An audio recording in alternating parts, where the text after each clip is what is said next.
l'assaut donné par les forces de l'ordre, par les forces d'élite, parce que nous accueillons maintenant Bernard Tellier, que vous avez été négociateur pour le RAID ou pour le GIGN? Pour le GIGN. Bonjour. Dans cette situation d'hier soir, les négociateurs étaient-ils hors jeu? Est-ce que d'après vous, on a compris rapidement qu'il n'y avait rien à négocier? Ou est-ce qu'on essaye quand même dans ces cas-là de prendre contact? Alors, on essaye toujours de prendre contact, mais dans ce cas-là, ce qui s'est passé cette nuit, c'était impossible. C'était impossible parce qu'on voyait bien qu'ils étaient déterminés à se faire exploser sur place, donc il n'y avait pas de négociation à avoir. Les forces de police, GIGN ou RAID, le savent tout de suite? Non, on ne le sait pas, on ne peut pas le savoir, parce que à part du moment où il y en a un qui s'est fait exploser, on suppose que les autres sont dans la même étape que lui, ont des charges explosives sur lui. Donc à partir de là, il n'y a qu'un assaut à lancer pour réellement terminer cette prise d'otage au plus vite, pour préserver un grand nombre de personnes. Mais j'allais même dire que dans ces situations-là, le plus urgent, ce n'est même pas les forces de l'ordre, ce sont les services d'urgence, les urgentistes, les médecins, les infirmiers, parce qu'il n'y a plus rien à faire là. Ils ont bien remarqué que ça ne servait à rien de faire des grosses prises d'otages, puisqu'après il y avait un assaut de la police ou de la gendarmerie, et que ça s'avérait un peu infructueux leur affaire. Donc maintenant, qu'est-ce qu'ils font? Ils font un grand nombre de victimes en un minimum de temps, on l'a vu hier soir, et puis après ils se font exploser. Donc, c'est inédit en France. Alors, il faut arrêter. Moi, je suis en colère. Franchement, je suis en colère parce que on le sait depuis des années. On le sait depuis des années que ça va arriver. Même je suis surpris qu'il y ait si peu de victimes.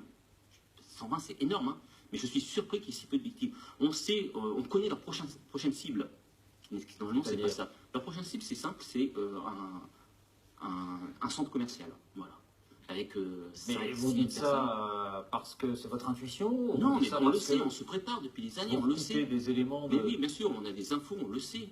Mais on parle, personne ne dit la vérité, on parle à demi-mot en France. Pourquoi? Pour préserver la population, pour pas lancer une psychose. Et qu'est-ce qui arrive? Quand tout va mal, on commence à se dire, voilà, il faut prendre des dispositions, mais ces dispositions étaient à prendre. Mais pardonnez-moi, pour être précis, on savait aussi qu'un jour, des hommes, sans doute des Français, il ne faut pas être imprudent, mais en tout cas, les témoins au Bataclan les entendaient par les Français, allaient porter des ceintures d'explosifs, c'est-à-dire les scènes qu'on observait jusque-là dans des pays en guerre ou dans des pays livrés chroniquement, pardon du mot, au terrorisme. Bien sûr, mais nous, ça fait...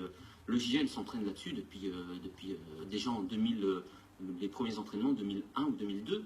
Les gens s'entraînaient là-dessus avec des kamikazes ceinturés d'explosifs. Vous-même, donc, vous n'êtes pas surpris de voir en France des kamikazes ceinturés d'explosifs? Je suis surpris que vous soyez surpris. Je suis surpris que la population soit surprise. Mais c'est une évidence. Et on le sait depuis des 10 ans. Je suis surpris que les gens se réveillent ce matin en disant « Ma mince, on ne le savait pas ». Et on le sait depuis des années, ça. Pourquoi ça s'est... il y a eu ce non-dit qui s'est installé, même parce qu'on est arrivé dans une situation où on préserve la population, on peut-être aussi parce que nos services de renseignement sont efficaces, qu'ils ont réussi à déjouer jusque-là des attentats de ce genre-là. Oui, mais ce qui est important aussi, c'est que chaque personne, chaque Français doit être, entre guillemets, une mini-caméra. On doit pouvoir téléphoner aux forces de l'ordre en disant, voilà, j'ai vu quelque chose qui n'allait pas. Et si chaque Français n'est pas sensibilisé à tout ça, qu'est-ce qu'il fait? Il ne fait rien.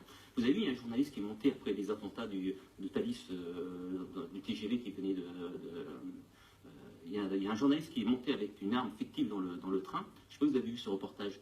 Personne ne l'a embêté. L'arme dépassée, il n'y a même personne qui l'a embêté. Donc qu'est-ce qu'on fait? On est devenus des moutons parce qu'on nous surprotège. Et voilà. Il y a un État qui nous a déclaré la guerre depuis pas mal de temps, et qu'est-ce qu'on fait? On ne fait rien. Rien. Rien. On dit qu'on est en état de guerre, mais on n'est pas en état de guerre, on ne fait rien. Maintenant, peut-être qu'on va passer, on va prendre des dispositions. Mais jusqu'à présent, il n'y a absolument rien eu. Et c'est dramatique. Il faut qu'il y ait 120 personnes qui soient mortes pour qu'on se réveille ce matin. Alors que ça fait des années que nous, on est réveillés. Merci, M. Tellier.